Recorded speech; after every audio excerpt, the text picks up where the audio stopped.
33. Is Richard Hoagland on a dark mission? April 11, 2011. Richard C. Hoagland.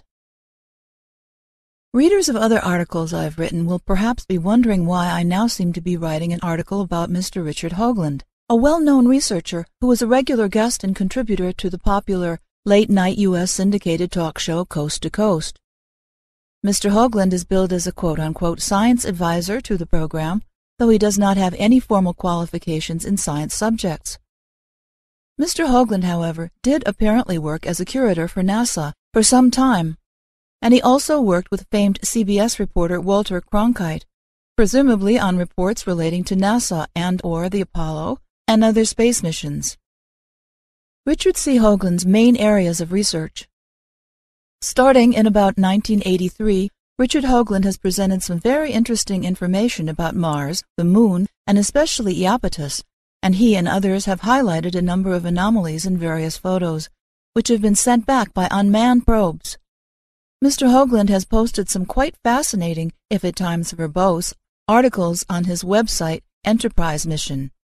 He is mainly focused on space-related research topics, and he has covered these at length in books such as Monuments of Mars, and more recently, Dark Mission. He has mainly focused on space-related research topics, and he has covered these at length in books such as Monuments of Mars, and more recently, Dark Mission.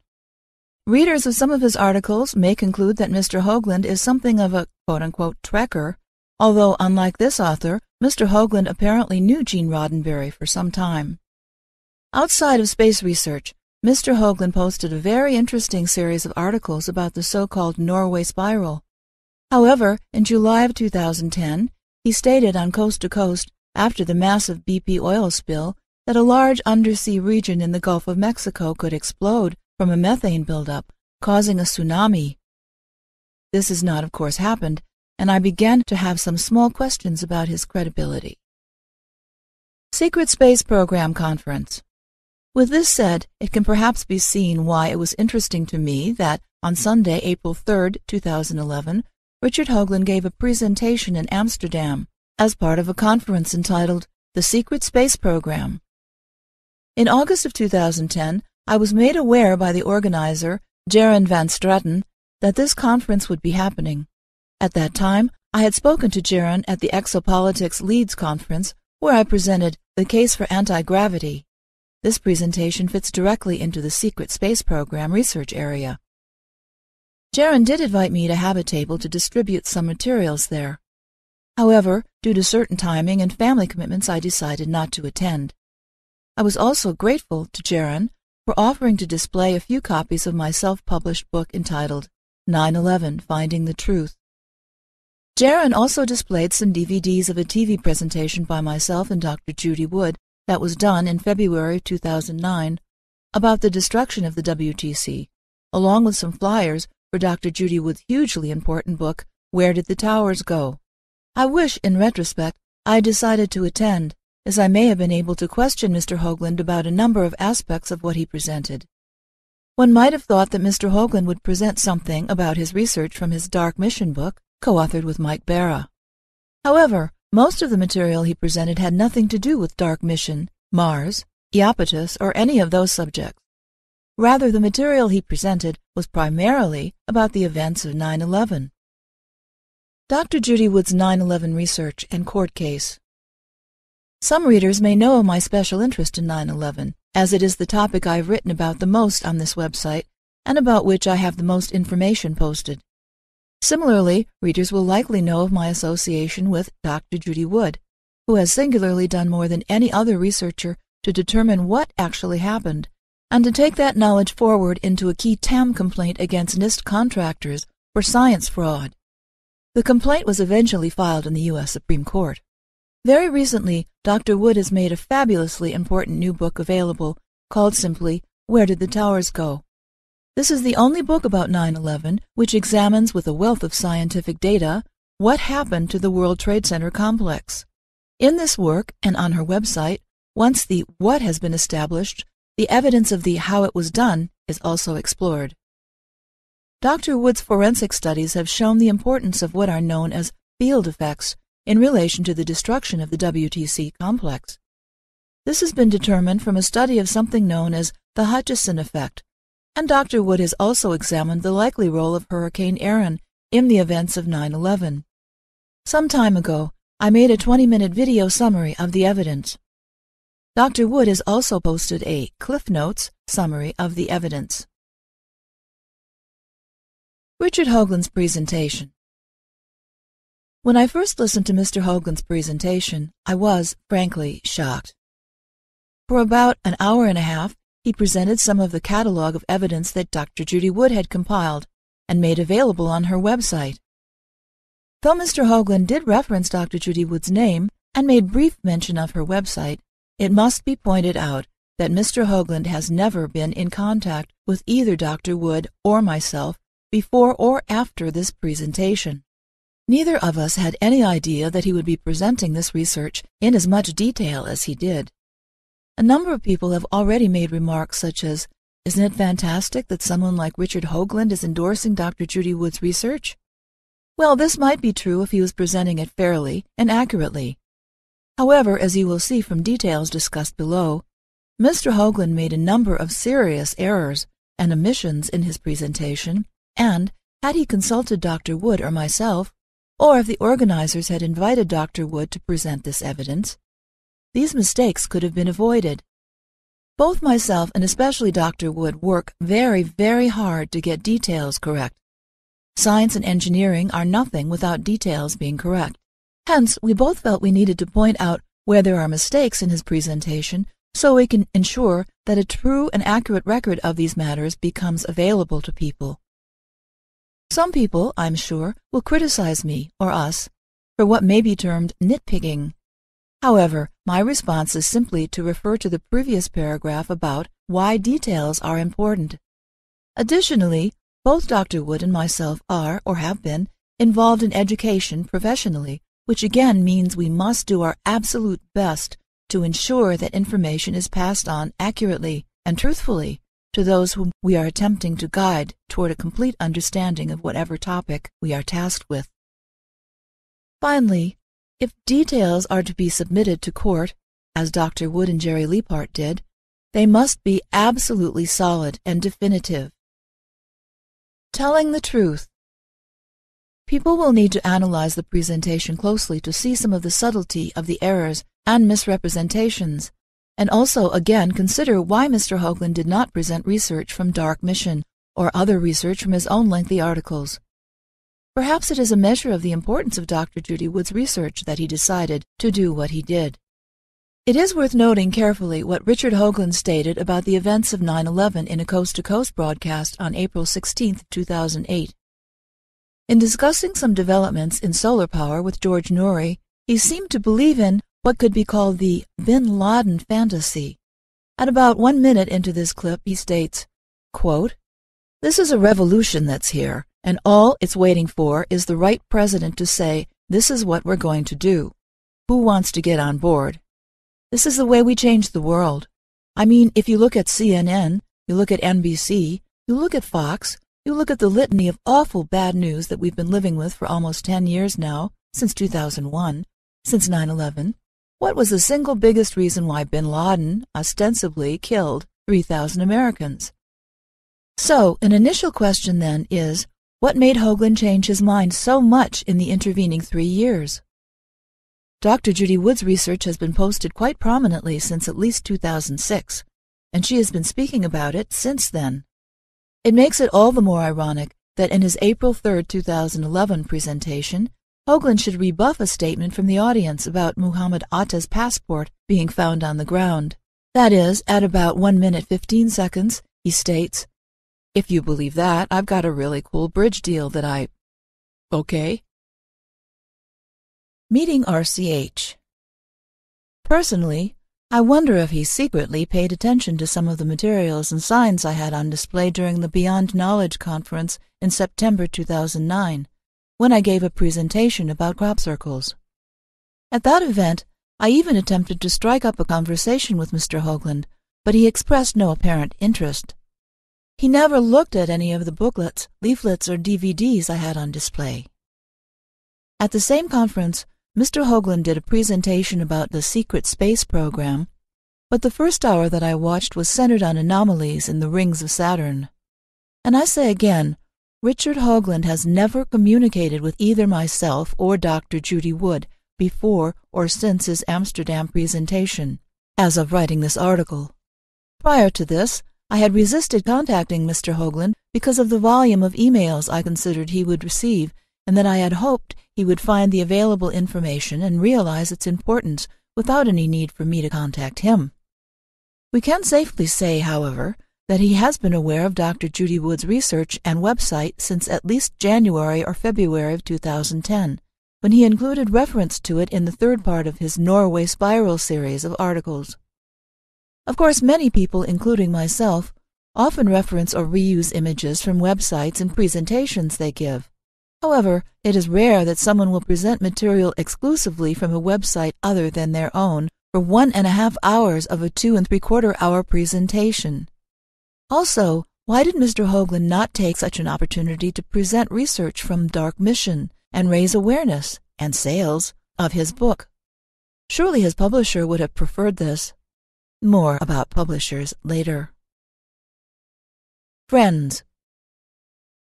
One of the interesting things Hoagland said early in his presentation was, "As my friend Alex Jones keeps saying," and then he mentions the concept of a prison planet, the title of one of Jones's websites. Hoagland also mentions several friends in this presentation and in a few other statements we will examine later.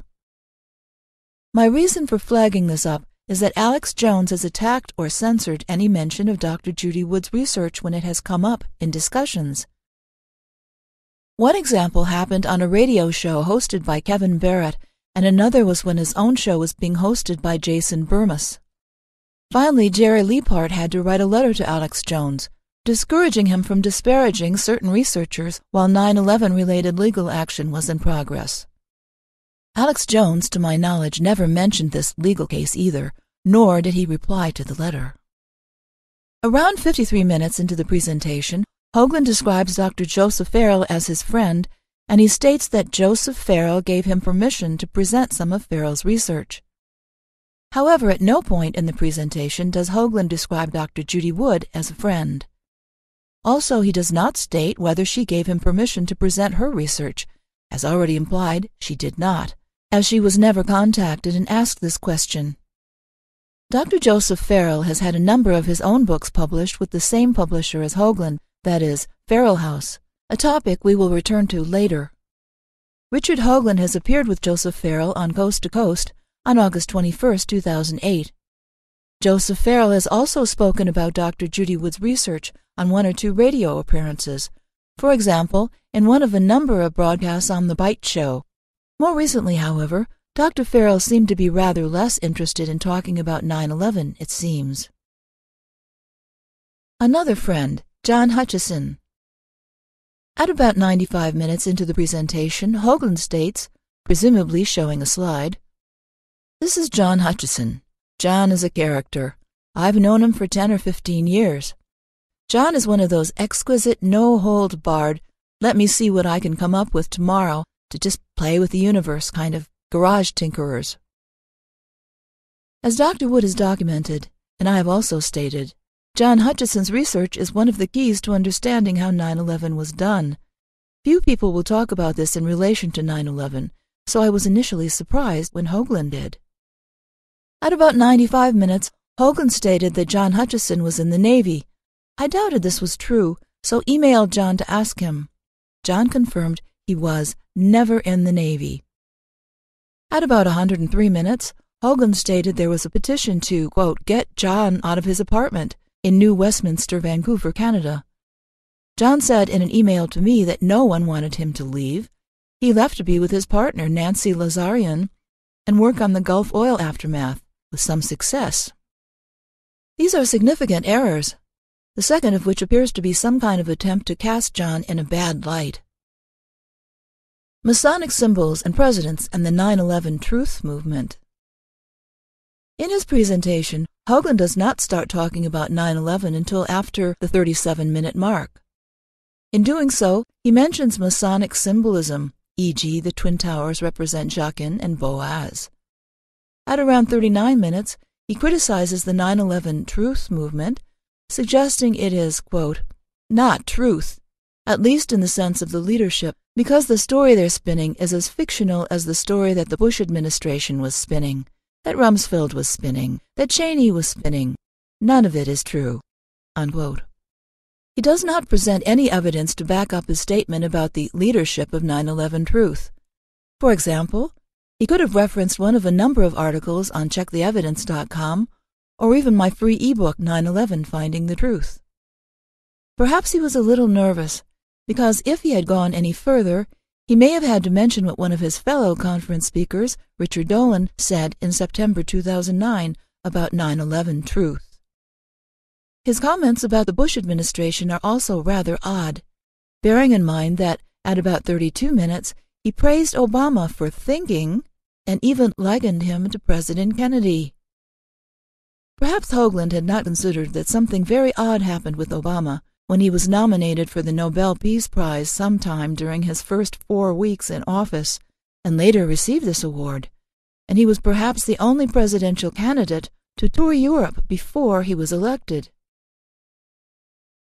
The devil is in the details.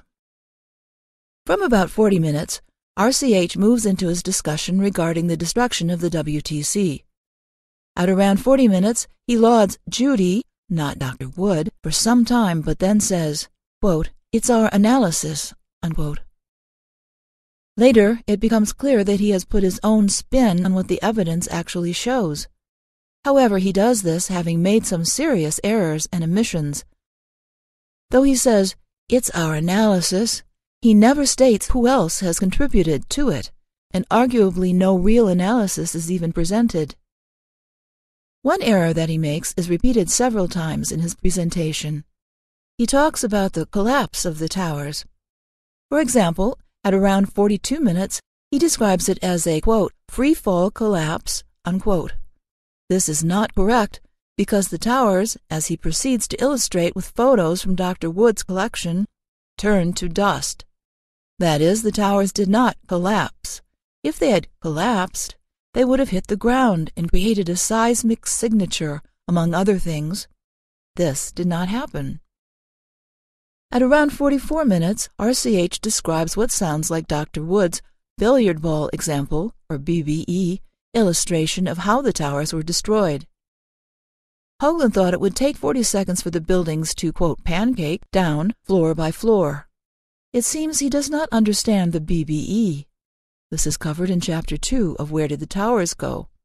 But Dr. Wood has had it on the web since 2005.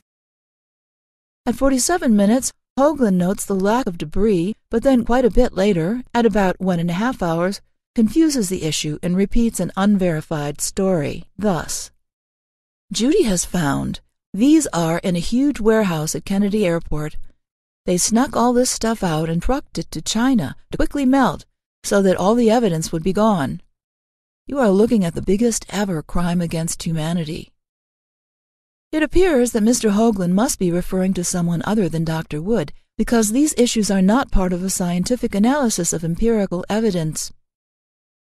At around the 48-minute mark, Hoagland states that, quote, Judy is a material scientist and engineer. Her professional credentials are that she basically back-engineers stuff that breaks, so the new stuff won't break. Quite a number of times he mentions Judy rather than Dr. Judy or Dr. Wood, and in this case he makes no mention of one of her special areas of expertise, interference and optical methods, which are used in stress analysis. At 49 minutes, RCH states he has not publicly spoken about 9/11 until now, but it is clear the evidence has been available for at least 5 years. For example, Dr. Wood had posted BBE in 2005, DEW, or Directed Energy Weapons, series in 2006, RFC in 2007, and Key-Tam in 2007. In 2008, Hoagland was still talking about Osama bin Laden. In a statement quite reminiscent of Richard Gage of the bogus AE 9/11 group, at 49 minutes Hoagland asks, quote, for people to demand a new investigation, unquote. Why did he do this? He seems to be neglecting comprehensive forensic investigation that Dr. Wood has conducted, and that he is presenting, while misrepresenting. At 51 minutes, RCH makes a smaller error and refers to the, quote, Union Trust building, which should be the Bankers Trust or Deutsche Bank building. At 59 minutes, RCH mentions the toasted cars, stating, quote, they burned, they melted, they ran like puddles of liquid iron, they flipped over upside down. Dr. Wood has not catalogued any evidence of melted and running puddles of iron. Indeed, this is what Steve Jones and Richard Gage have tried to convince people of. Why is Hoagland so confused about the issue of heat? Fair use? At around 52 minutes into the presentation, RCH begins to describe a specific set of photographs collected by Dr. Judy Wood, which show the spire turning to dust over a period of a few seconds. Photo follows. This is a key piece of evidence, also clearly shown in this video clip I edited together. Thanks to a blogger, we have an image of the screen shown at around this time. On one Dutch blog, a poster called Observer 1964 included these two images from Hoagland's presentation. Photos follow. The left-hand image is an image I created. I did this when creating a booklet about the research of Dr. Judy Wood and the conclusions it leads one towards. The image on the left is on page 8 of my booklet. This booklet can be downloaded as a PDF or a Microsoft Word document.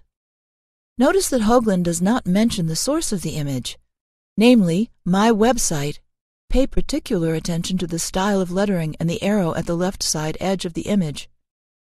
Why did he not reference the source of this image at all? Later, at about 1 hour 32 minutes in the presentation, RCH starts talking about two previous, quote, building disasters.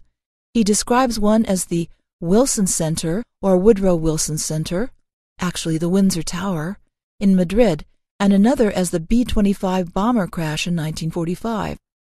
Although we do not have a screen image to reference, it sounds very much like he is describing what is shown on page 7 of the document, or booklet, mentioned above. Again, the source, my website, is not referenced or mentioned.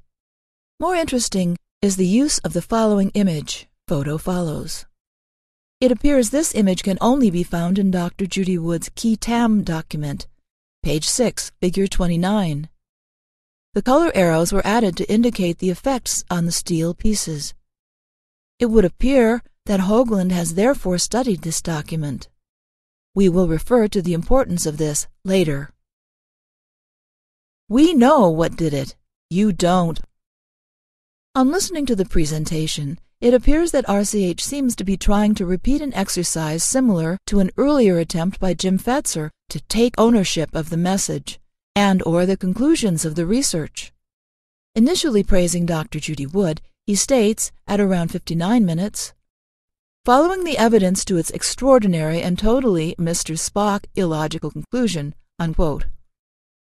He implies Dr. Wood has scientifically followed the evidence to the conclusions, yet he implies elsewhere that she is clueless as to what happened.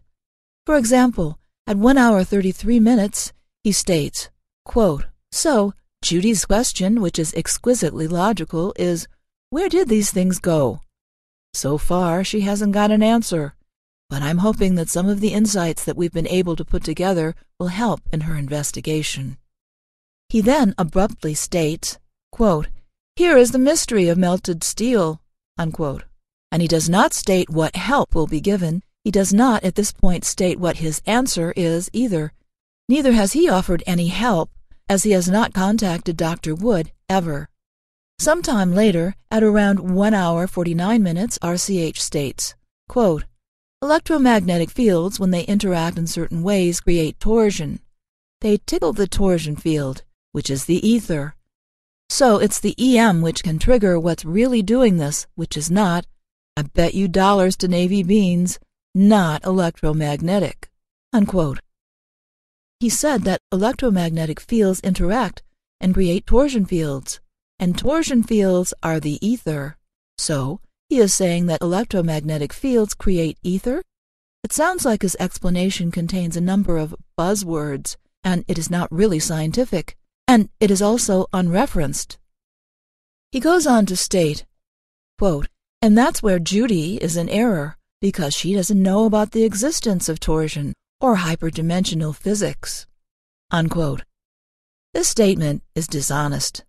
RCH has never contacted Judy, i.e. Dr. Wood, so how can he honestly state what she does and does not know?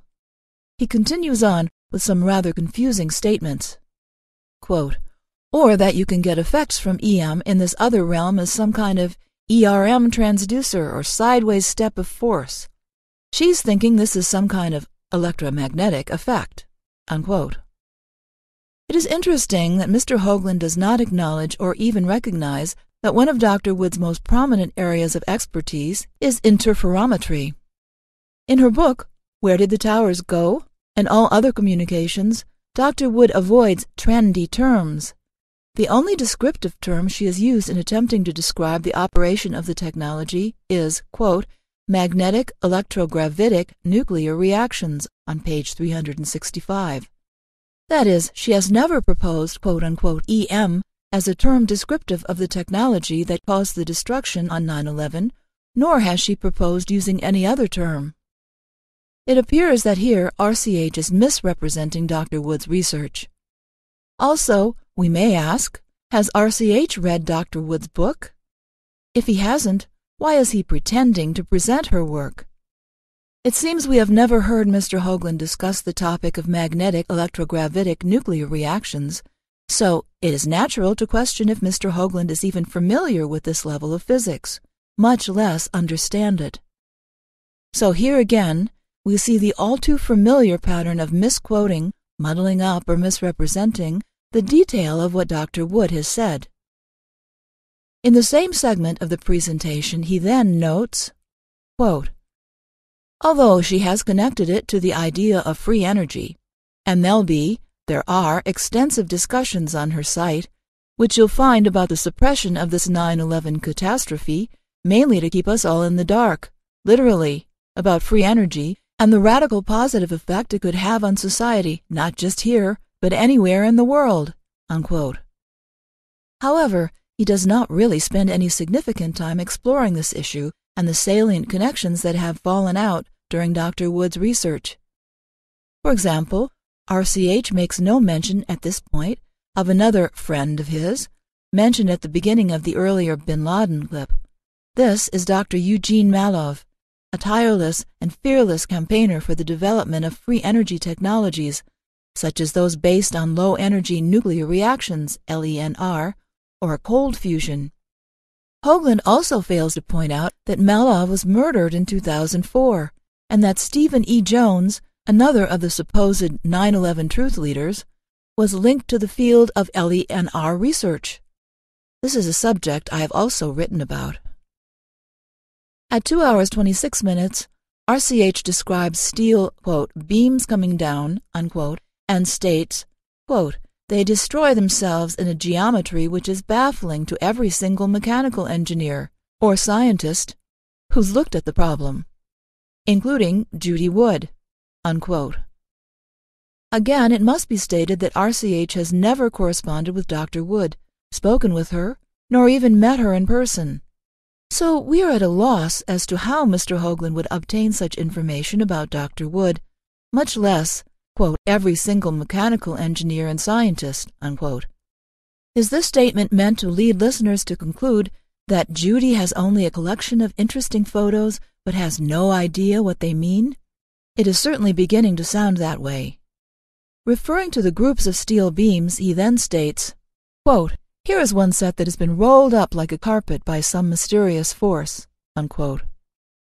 It is interesting to note that Hoagland uses the exact same phrase that Dr. Wood has used, rather than another buzzword. He then jokingly describes Dr. Wood as, quote, "a material science gal," unquote, but fails to give the audience an appreciation of the fact that Dr. Wood has conducted a comprehensive analysis of the physical evidence and has reported her scientific findings.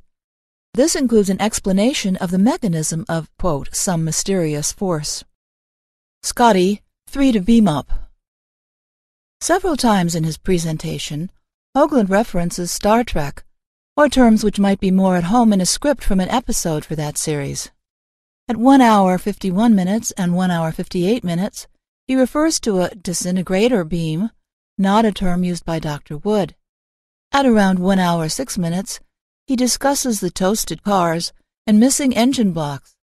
Referring to the latter, he asks, "How did the engine beam up, Scotty?" While in one sense this may seem harmless, in this particular context it is a more unfortunate type of witticism, due to the earlier methods that have been employed to attack Dr. Wood's research, i.e. referring to it as space beams or ray beams from space. Muddle up and cover up. I was again surprised by Hoagland's mention of Dr. Judy Wood's legal case. However, my surprise was short-lived once I had listened carefully to his description. At 1 hour 31 minutes he states, quote, "Look at the official documents and the legal brief they've filed to try to get, under law, access to hidden documents, hidden information, immediate responses by the responders, that kind of thing. She's got some of that on these pages, and it goes on for page after page after page.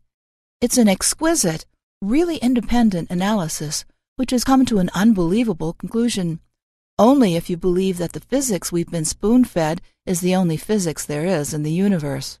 Unquote. Richard Hoagland has mischaracterized the legal case. It was a science fraud case. It was not about obtaining hidden documents. Additionally, the filed documents included details of the first responder testimonies collected by the New York Times. Had he correctly described the legal case, by using his speaking time to explain the nature of a key TAM complaint, rather than inject witticisms and go off into areas of speculation, he would be acknowledging that Dr. Wood has not just gathered pretty pictures. She actually determined what happened on 9/11 and filed a federal case about it. This is far more important and significant than what Hoagland describes. Also, he could have then pointed out that one of the defendants in the case, ARA, should have known who done it, so to speak, as that formed part of their contract with the U.S. government. Again, it is interesting that Mr. Hoagland does not acknowledge or even recognize that one of Dr. Wood's most prominent areas of expertise is interferometry. These sorts of details are of huge importance and even on their own indicate why Dr. Judy Wood should have been invited to present this research, not Richard Hoagland. However, it seems from later Facebook postings that RCH had no intention of accurately describing the key TAM case. Ralph K. Winterowd, a legal campaigner based in Alaska who hosts a talk show on RBN, attempted to inform readers of the identity of two of the defendants in the key TAM case, ARA and SAIC, but was blocked from posting soon after doing this. Also, 2 hours 21 minutes, Hoagland tries to give the impression that he understands what is behind the effects John Hutchison has created, and states, quote, "In other words, what John Hutchison is doing is tickling the force with his fields and his playing and his inaudible, not at that time knowing at all what he was doing but getting amazing effects because of the interaction back and forth. The commutativity can flow in both directions. EM fields produce torsion. Torsion produces EM fields. The torsion field is primary, and they're as pleased as Punch at what he's doing, even though he hasn't a clue what he's doing." In a broadcast on April 4, 2010, with Dr. Judy Wood and Ralph Winterowd, John Hutchison states at around 31 minutes, quote, "I use a different combination of radio waves along with threshold high voltage and electrostatic operators, and I only use weak magnetic fields to steer the electrostatic around to cause it to conform to certain patterns." Though he then refers to it as an accidental discovery, and that he has had real problems replicating it in the early years, he goes on to describe how he was spurred on, to some extent, by requests for demonstrations from some of the more open-minded scientists. This sounds like he does have a clue. Indeed, he was able to reproduce the effects on many occasions, one example being for an apparently unreleased Rob Simone documentary filmed in 2007.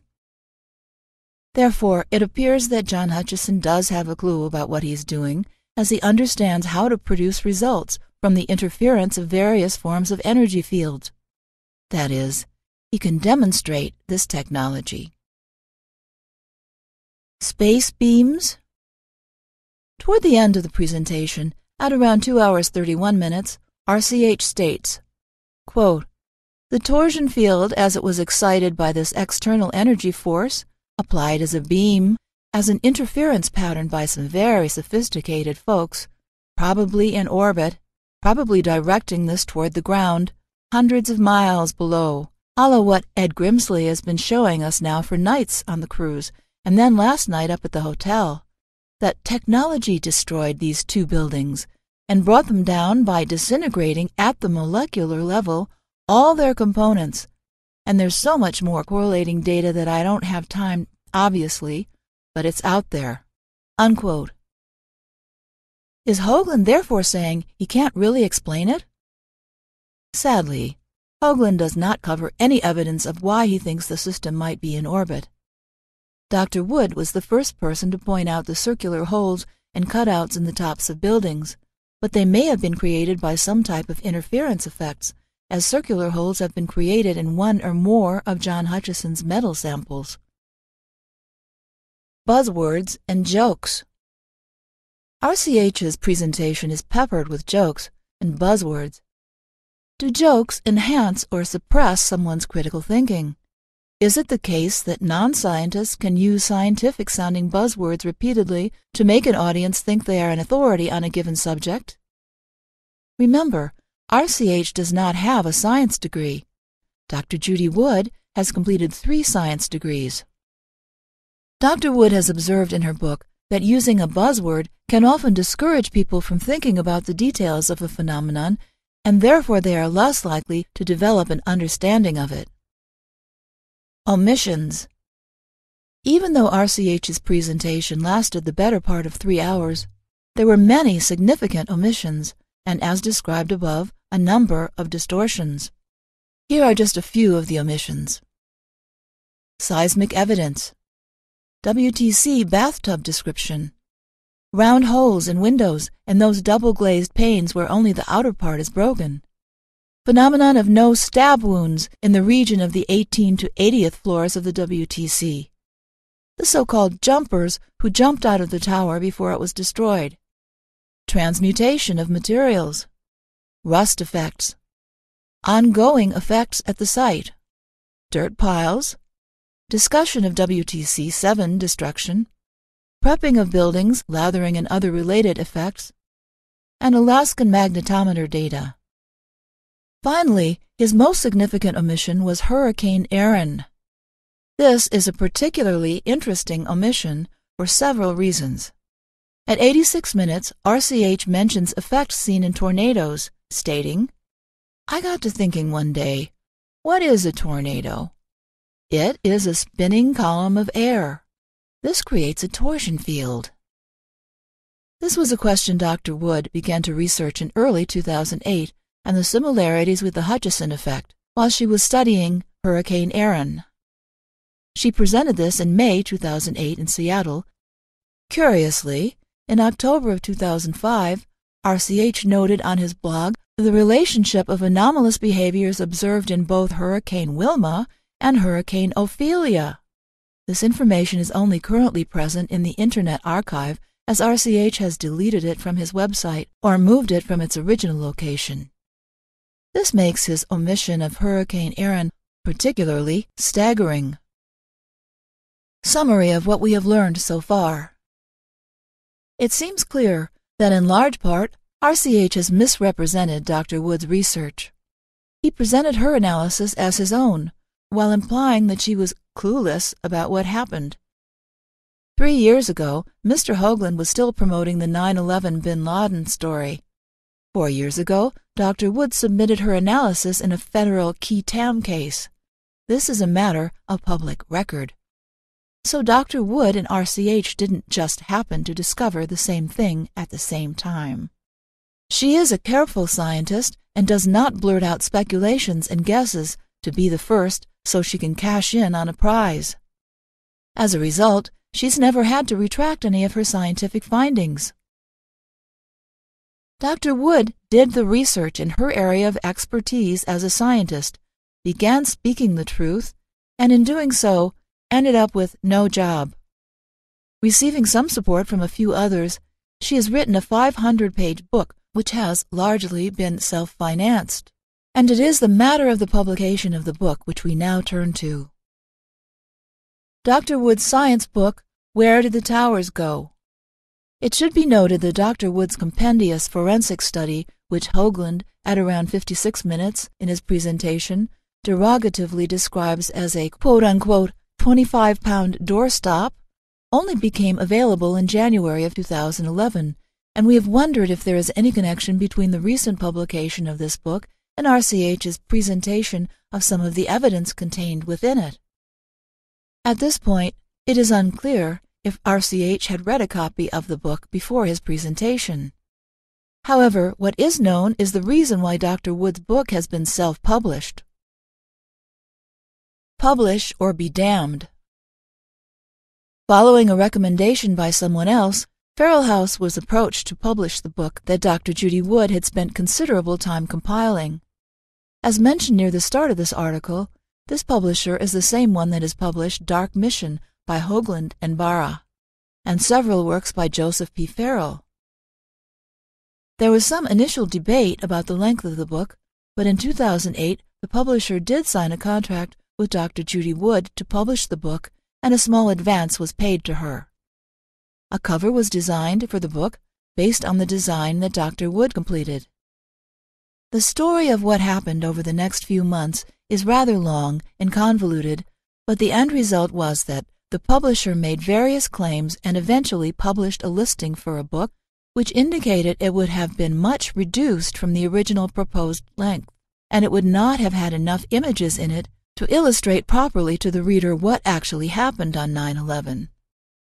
Eventually, Dr. Wood terminated the contract with the publisher. It had begun to seem like Adam Parfrey, who runs Feral House, had no intention of publishing the book. For quite some time, a product listing for the book appeared on Amazon, and this remained even after the publisher had abandoned the publication. The listing remained until someone else asked for it to be removed. Taking an opportunity to provide information about the now self-published and complete version of the book, a few people posted reviews and comments on the Amazon listing page. The comments from Mr. Parfrey make interesting reading. At the time of writing this article, several UK-related bogus Feral House book listings for Where Did the Towers Go are present on sites such as Waterstones, Abe Books, and W.H. Smith. The problem is that these sites could serve to make people think that Dr. Wood's book had never been published and remains unavailable. I therefore wrote to Waterstones about their listing. They referred me to a company called Nielsen, who maintain a database which is used to generate these listings. I wrote to Nielsen, who in turn referred me back to Feral House, or their distributor, as being responsible for feeding in the listings. I then wrote to Feral House to ask them who their UK distributor was. I sent them the responses I received from both Waterstones and Nielsen. I addressed my message to info@feralhouse.com and received this response. From Adam Parfrey, April 2, 2011, to Andrew Johnson. Subject: Incorrect, out-of-date book listing. Dear Mr. Johnson, what a strange remark to you from that Waterstones employee. As you suggested in your email, Feral House has properly announced that it was no longer publishing Where Did the Towers Go? It's difficult for us to admit that Feral House is unable to control the actions of others, no matter how misleading they might be. We hope that you are able to help resolve these clerical errors. Sincerely yours, E. Whitson, for Feral House.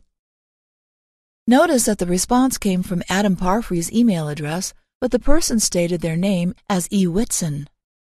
Also, it was as if I was responsible for resolving the quote-unquote clerical errors, not them.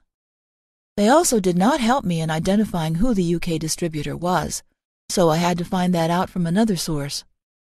In researching who the distributor was, I came across some very interesting information, See below. Eventually, I discovered that the UK distributor was a company called Turnaround Publisher Services Limited. So I wrote to them and asked if they could have the book listings deleted. I received 2 replies. The first reply stated, quote, "All the information is supplied to Nielsen Book Data, and that is where it is sourced by Waterstones and other UK retailers. The listing of the Feral House edition on Nielsen clearly states publication abandoned. As your edition has a different ISBN, this would need to be set up with Nielsen Book Data as a new entry before the bibliographic details could be supplied to Waterstones. I believe this is what Nielsen has already said. I'm not sure if there's anything else we can do other than listing the Feral House edition as abandoned, which we have already done. But I'm copying colleagues here who may know more on that front." Unquote. The second reply stated, quote, "Thanks for your information. Our database shows this title as being abandoned. It also shows it authored by Judy Wood. Anyone querying this title who contacts us is told that we are not selling it and that it was abandoned by Feral House in January this year." Unquote. Sadly, it seems no one is willing to take responsibility for deleting the listing of a book. How strange. A macabre twist. In my attempts to find out who the UK distributor for Feral House was, I came across some disturbing information. In 2001, Feral House decided they would publish a book by convicted Moors murderer Ian Brady. This I found deeply troubling, as the book itself was called The Gates of Janus and is about serial killers. There was, not surprisingly, considerable consternation about the publishing of this book. Perhaps it is a very good thing that Dr. Wood's work was not published by Feral House. Perhaps it is also a good thing that there is not, nor has there ever been, any direct communication between Richard Hoagland and Dr. Judy Wood.